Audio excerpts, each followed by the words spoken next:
Hello, everybody. This is Toni Turner, and welcome to the market now as of Friday, January 21st at about 1:15 p.m. Eastern. Well, the S&P 500 looks set to end the week down almost 7% from its all-time January high. Traders are worried that the U.S. Federal Reserve could slam on the brakes faster than anticipated to contain inflation that continues to dominate world markets. And on that note, let's go on to three charts that could give us some insight into the week to come. First of all, we're going to look at a daily chart of the S&P 500 SPDR, symbol SPY. This is the exchange-traded fund that closely follows our S&P 500 index. And of course, we follow the S&P 500 SPDR because this is our benchmark index. This gives us a feel for the mood and manner of the market. Right now it's having a pretty rough time, but we as traders, we want to know that, and certainly as investors we want to know too. We want to know what's going on so that we can make better decisions. So on this chart we can see that the SPY's last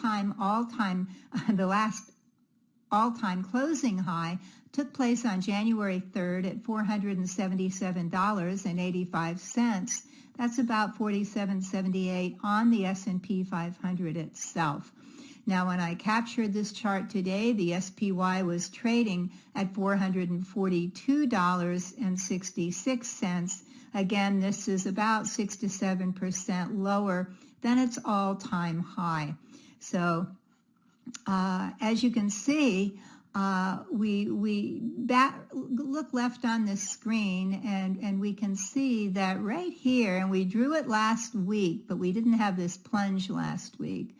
We had this series of higher lows on the S&P 500, and we talked about, wow, we have higher lows, but this price action in between looked wobbly because you can see the wide range candles, which means the bulls and bears are fighting. So I said, yes, it's higher lows, but it looks wobbly. It's not. Look left on your chart to these nice smooth moves up that were so fantastic actually back in 2021. Now you can see how the mood and manner of the market has changed in November, December, and going into January of this year. And so that usually means we have volatility ahead, and so we are experiencing that volatility right now. So we still have resistance up here at 480. We have, if price were to rally back up, there's more resistance right here. If we want, we can even see a little head and shoulders going on here.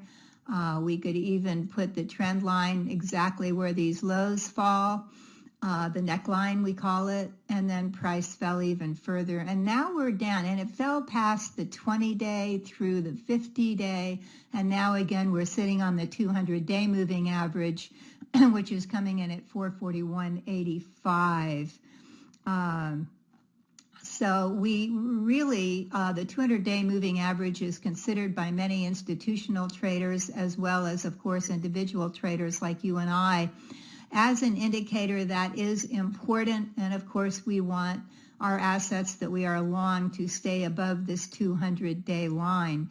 Right now, of course, it's just sitting on top. If it closes below that, it's a bit of a negative indicator, but if it continues down for days after, of course, that's even more negative. Now we do have more support down here from our September lows down here at about 430. So that's a place to or a level to also monitor.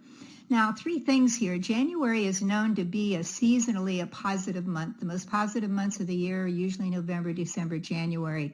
The January part is not happening so far. Could the market rally back up by February 1st? I suppose so. I kind of looking at this pattern, I rather doubt it. But at any rate, January right now looks like it's going to be a negative month. I hope that it doesn't. Some traders say that if January is negative, then that doesn't bode well for the market. I don't think that always happens. Actually, nothing always happens in the financial markets. That I can attest to.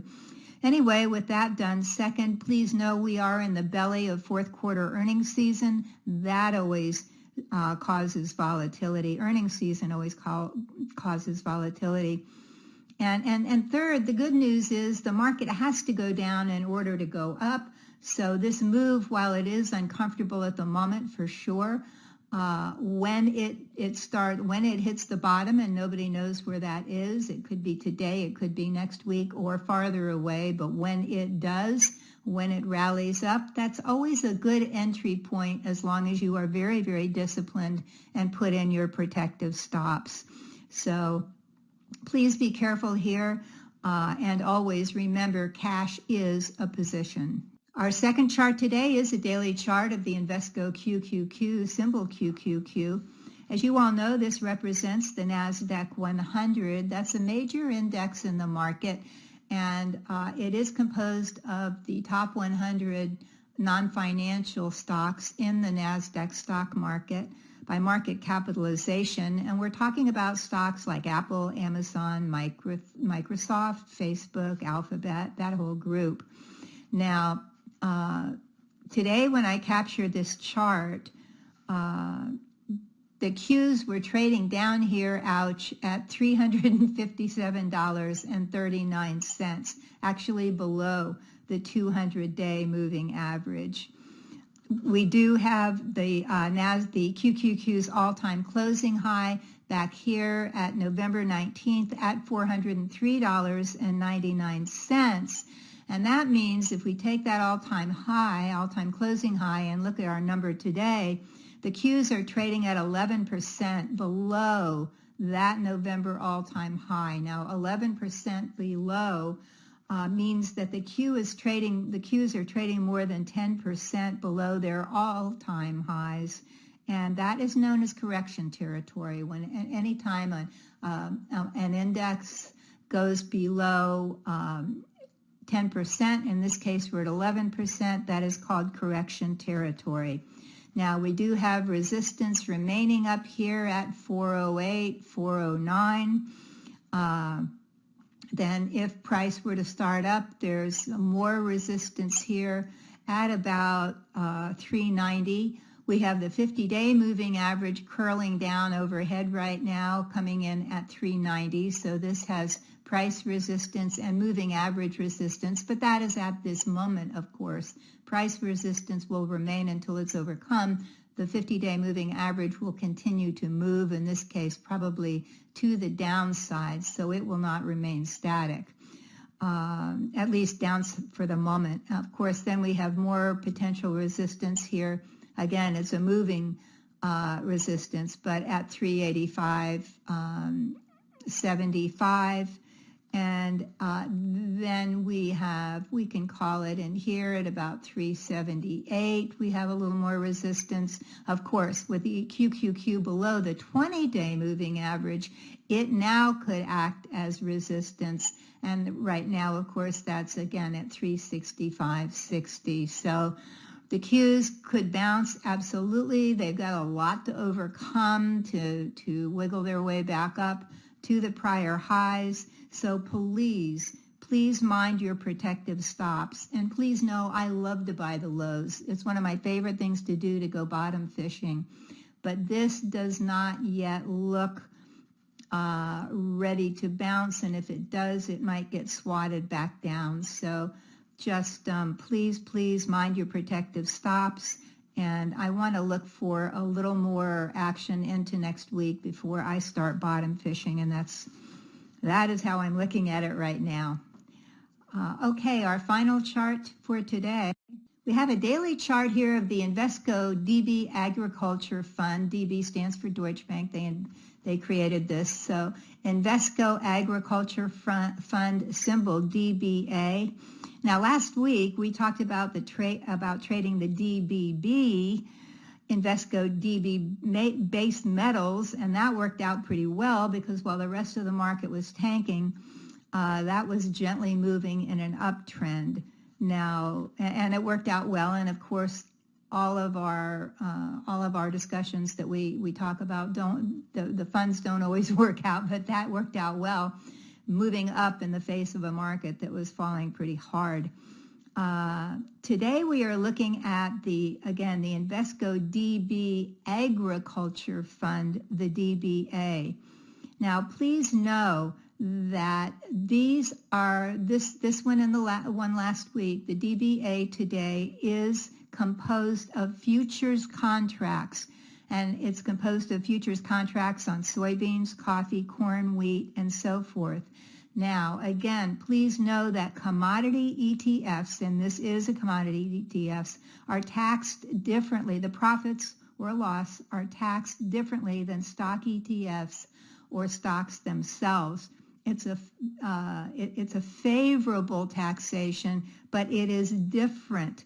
So to make it easy when it's tax time, unless your CPA or bookkeeper knows exactly how to figure these funds, or you do. If you don't, you may want to trade them in a tax-advantaged account like an IRA where profits are not taxed. Otherwise, whoever is doing your taxes at the end of the year will have to know how to figure them, the profits or losses. Okay, now let's go on to the DBA. It made a recent relative high in November at $20.31. Then it fell back down to the 50-day moving average, down to $19.38 right here. You will note that recently it has been, from November, it has been using, for all purposes except this one day down, it's been using the 50-day moving average as kind of a trend line. Now, I realize that this is not a wild and woolly fund that is tons of fun to trade, but right now, with the market being what it is, I went through many sectors and industry groups, and I didn't see anything that I thought was really ready to trade with any accuracy, I'm going to say. So I'm kind of, in times like these, I like to kind of wander off into a space that probably a lot of people aren't on. Agriculture, we all know that food prices rise during inflation periods, which we're definitely in. So I like to wander off to a quiet place where other traders aren't, although I am now seeing quite a bit of volume coming into this fund in the last few days. It is mild-mannered, and however, that's where I like to be in times like these. So at any rate, when I captured this chart today, the DBA was trading at $20.18. Again, this isn't a day trading vehicle. It's just a place to kind of hang out until things calm down a little bit, as long as it stays above our stop. So it's now trading at 2018. If in the coming week it stays above its 50-day moving average, which is now coming in the green line at $19.82, if it stays above that line, I will add a position to my portfolio. If it does climb, if and when it climbs up to trade above $20.51, I will add more shares to my portfolio, and by then my stop will be a trailing stop. So you may want to keep an eye on the DBA in the coming week.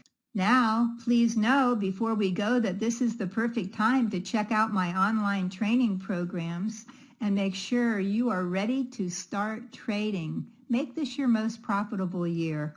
These programs include our flagship training, 7 Steps to Successful Trading, how to swing trade successfully, how to trade the trend to profits, three winning setups, and one you may want to look at now that I think would be pretty good is how to bottom fish like a pro. This is a great time to learn how to bottom fish. These programs can help you increase your gains quickly and easily. To see all of my online training programs, simply go to the link on the screen up here or simply click on the orange button below. Until next week, be careful out there. Keep green on your screen. I'm Toni Turner, and this is The Market Now.